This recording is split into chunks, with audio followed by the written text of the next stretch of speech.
Salt and comfort ചാനലിലേക്ക് എല്ലാവർക്കും സ്വാഗതം.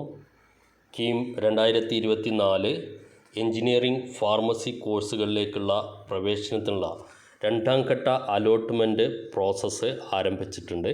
രണ്ടാം ഘട്ട അലോട്ട്മെൻറ്റ് പ്രോസസ്സിലെ ആദ്യത്തെ സ്റ്റെപ്പ് എന്ന് പറയുന്നത് ഒന്നാം ഘട്ട അലോട്ട്മെൻറ്റ് ലഭിക്കാത്തവർക്കും അലോട്ട്മെൻറ്റ് ലഭിച്ചവരും ഓപ്ഷൻ കൺഫർമേഷൻ നൽകുക എന്നുള്ളതാണ്. ഓപ്ഷൻ കൺഫർമേഷൻ എന്ന് പറഞ്ഞാൽ അടുത്ത ഘട്ടത്തിൽ രണ്ടാം ഘട്ടത്തിൽ പരിഗണിക്കണം എന്ന് CEEക്ക് അനുവാദം നൽകുന്ന ഒരു പ്രോസസ്സാണ് ഓപ്ഷൻ കൺഫർമേഷൻ എന്ന് പറയുന്നത്. കഴിഞ്ഞ വർഷത്തെ ഓപ്ഷൻ കൺഫർമേഷൻ്റെ ഒരു വിൻഡോ ആണ് ഇവിടെ കാണിച്ചിരിക്കുന്നത്. നിങ്ങൾ കാൻഡിഡേറ്റ് പോർട്ടലിലൂടെ ലോഗിൻ ചെയ്ത് കഴിഞ്ഞാൽ കാണിക്കുന്ന ഒരു വിൻഡോ. അപ്പോൾ ഇവിടെ പറയുന്നുണ്ട് ഓപ്ഷൻ കൺഫർമേഷൻ അലോട്ട്മെൻറ്റ് പ്രക്രിയയിൽ പങ്കെടുക്കുന്നതിനായി ഓപ്ഷൻ കൺഫർമേഷൻ നിർബന്ധമാണ്. അതിനായി ചുവടെയുള്ള കൺഫേം ബട്ടൺ അമർത്തി ഓപ്ഷൻ പേജിലേക്ക് പ്രവേശിക്കാവുന്നതാണ്. തുടർന്ന് ഓപ്ഷനുകൾ കൂട്ടിച്ചേർക്ക്, പുനഃക്രമീകരണം, ഒഴിവാക്കൽ എന്നിവ ലഭ്യത അനുസരിച്ച് ആവശ്യമെങ്കിൽ ചെയ്യാവുന്നതാണ്. ലഭ്യത അനുസരിച്ച് എന്ന് പറയുന്നത് ഓപ്ഷൻ ചേർക്കലും അതേപോലെ പുനഃക്രമീകരണവും ഒഴിവാക്കലും ഇത് മൂന്നും ചെയ്യാം. പുതുതായിട്ട് ഓപ്ഷനുകൾ വന്നിട്ടുണ്ടെങ്കിൽ അത് ചേർക്കാൻ സാധിക്കും. അതേപോലെ ഒന്നാമത്തെ ഓപ്ഷൻ അല്ല കിട്ടിയതെങ്കിൽ അതിൻ്റെ മുകളിലേക്കുള്ള ഓപ്ഷൻസ് അവിടെ ഉണ്ടാവും. അത് വേണമെങ്കിൽ പുനഃക്രമീകരിക്കാം, ആവശ്യമില്ലാത്തത് ഒഴിവാക്കാനും സാധിക്കും. അതുകൊണ്ടാണ് ലഭ്യത അനുസരിച്ച് ആവശ്യമെങ്കിൽ ചെയ്യാവുന്നതാണ് എന്ന് പറഞ്ഞത്. പരിഗണിക്കപ്പെടേണ്ട ഓപ്ഷനുകൾ തിരഞ്ഞെടുത്ത് മുൻഗണന അനുസരിച്ച് ക്രമീകരിച്ച് സേവ് ചെയ്യേണ്ടതാണ്. സേവ് ചെയ്യൽ നിർബന്ധമാണ്.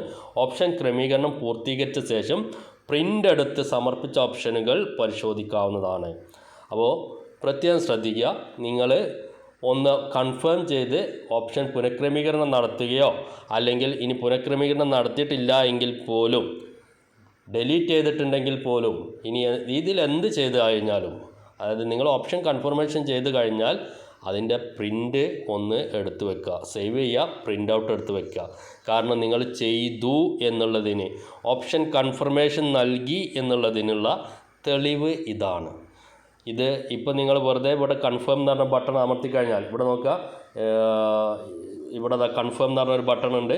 ഈ കൺഫേം എന്ന് പറഞ്ഞ ബട്ടൺ അമർത്തി കഴിഞ്ഞാൽ നിങ്ങൾ കൺഫർമേഷൻ കൊടുത്തെന്ന് മാത്രമേ ഉള്ളൂ. അതിനൊരു തെളിവ് വേറെ ഇല്ല എന്നുള്ളത് കൊണ്ട് കൺഫർമേഷൻ കൊടുത്തു കഴിഞ്ഞാൽ നിങ്ങൾ അതിൽ വേറെ ഒരു എഡിറ്റിംഗ് നടത്തുന്നില്ല എങ്കിൽ പോലും അതിൻ്റെ ഒരു പ്രിൻ്റ് ഔട്ട് എടുത്ത് വയ്ക്കുക. കൺഫർമേഷൻ കൊടുക്കാത്തവർ വേറെ പ്രത്യേകിച്ച് ഒന്നും ചെയ്യേണ്ട. അവർ ഈ ബട്ടൺ ക്ലിക്ക് ചെയ്യാതിരുന്നാൽ മതി.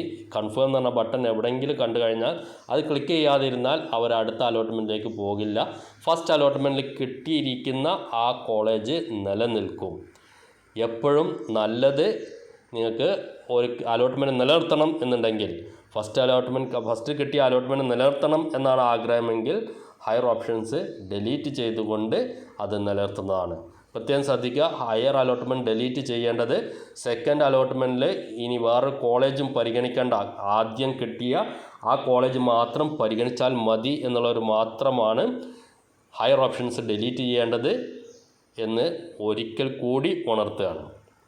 ഇനി ഇത് കഴിഞ്ഞാൽ നിങ്ങൾ കൺഫർമേഷൻ കൊടുത്തു കഴിഞ്ഞാൽ അടുത്ത പേജ് മിക്കവാറും ഇങ്ങനെയാണ് വരുന്നത്. ഇവിടെ നോക്കുക, ഇവിടെ നിങ്ങൾ ലെഫ്റ്റ് സൈഡിൽ കുറേ കോളേജുകളെ പേര് കാണാം. ഈ കോളേജുകൾ എന്ന് പറഞ്ഞാൽ ഇത് കഴിഞ്ഞ വർഷത്താണ്, അതുകൊണ്ട് തന്നെ ഇത് തന്നെ ആയിരിക്കണമെന്ന് നിർബന്ധമില്ല കേട്ടോ. ഈ കഴിഞ്ഞ വർഷത്തെ ഒരു ലിസ്റ്റ് ആയതുകൊണ്ടാണ് ഇങ്ങനെ ഇത് ഞാൻ പ്രത്യേകം പറയുന്നത്. ആ കോളേജുകളൊന്നും ഇവിടെ നിന്ന് കാണുന്നില്ലല്ലോ എന്ന് ചിലർ പറഞ്ഞേക്കാം. അപ്പോൾ ഇവിടെ ഈ ലെഫ്റ്റ് സൈഡിൽ കാണുന്നത് പുതുതായിട്ട് ഈ അലോട്ട്മെൻറ്റ് പ്രോസസ്സിൽ വന്നിരിക്കുന്ന കോളേജുകളാണ്. റൈറ്റ് സൈഡിൽ കാണുന്നത് നിങ്ങൾ ആൾറെഡി കൊടുത്തിരിക്കുന്ന ഓപ്ഷൻസ് ആണ്. അത് നിങ്ങൾക്ക് കിട്ടിയിരിക്കുന്ന ഓപ്ഷൻ ഉണ്ടെങ്കിൽ അതിൻ്റെ മുകളിലേക്കുള്ള ഓപ്ഷൻസ് മാത്രമേ ഇവിടെ കാണിക്കുകയുള്ളൂ. കണ്ടോ, കറൻറ്റിൽ സെലക്റ്റഡ് 3, അതായത് ഈ കാൻഡിഡേറ്റിന് 4ാമത്തെ ഓപ്ഷൻ അന്ന് കിട്ടിയിരുന്നു. അതിൻ്റെ മുകളിലേക്കുള്ള 3 ഓപ്ഷൻ മാത്രമേ ഇപ്പോൾ നിലവിൽ ഇവിടെ കാണിക്കുന്നുള്ളൂ. ഇത് വേണമെങ്കിൽ നിങ്ങൾക്ക് പ്രയോറിറ്റി റീഅറേഞ്ച് ചെയ്യാം.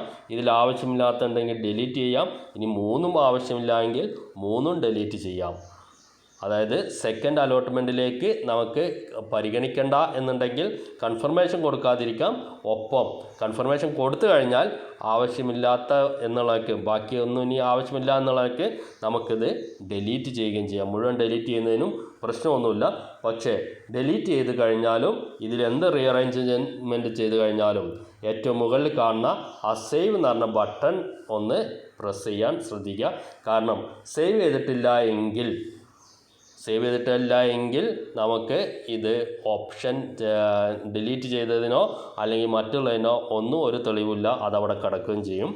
സേവ് ചെയ്തതിന് ശേഷം അതിൻ്റെ തൊട്ടടുത്തുള്ള പ്രിൻ്റ് ഓപ്ഷൻ ലിസ്റ്റ് എന്നുള്ള അതും കൂടി ചെയ്യുക. കാരണം പ്രിൻ്റ് ഓപ്ഷൻ ലിസ്റ്റും കൂടെ ചെയ്തിട്ടില്ല എങ്കിൽ നമ്മുടെ കയ്യിൽ ഇതിൻ്റെ പ്രൂഫില്ല, വാലിഡ് പ്രൂഫ് ഉണ്ടായിരിക്കില്ല. അപ്പോൾ ഇത്രയും കാര്യങ്ങൾ ഓപ്ഷൻ കൺഫർമേഷനിൽ ചെയ്യേണ്ട കാര്യങ്ങളാണ്. ഈ വർഷത്തെ വിൻഡോ എങ്ങനെയാണ് വരികയെന്ന് എനിക്കറിയില്ല. ഞാനിത് പറയാൻ കാരണം ഓപ്ഷൻ കൺഫർമേഷൻ എങ്ങനെയാണെന്ന് പലർക്കും ഇപ്പോഴും ധാരണ ഇല്ല എന്നുള്ളതുകൊണ്ടാണ്.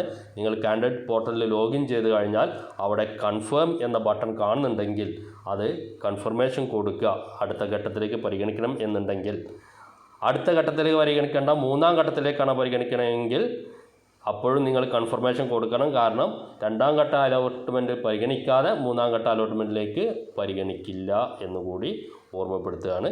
കൂടുതൽ കാര്യങ്ങൾ ഞാൻ മറ്റൊരു വീഡിയോയുടെ പറഞ്ഞുതരാം. വീഡിയോ വാച്ച് ചെയ്ത് നന്ദി, നമസ്കാരം.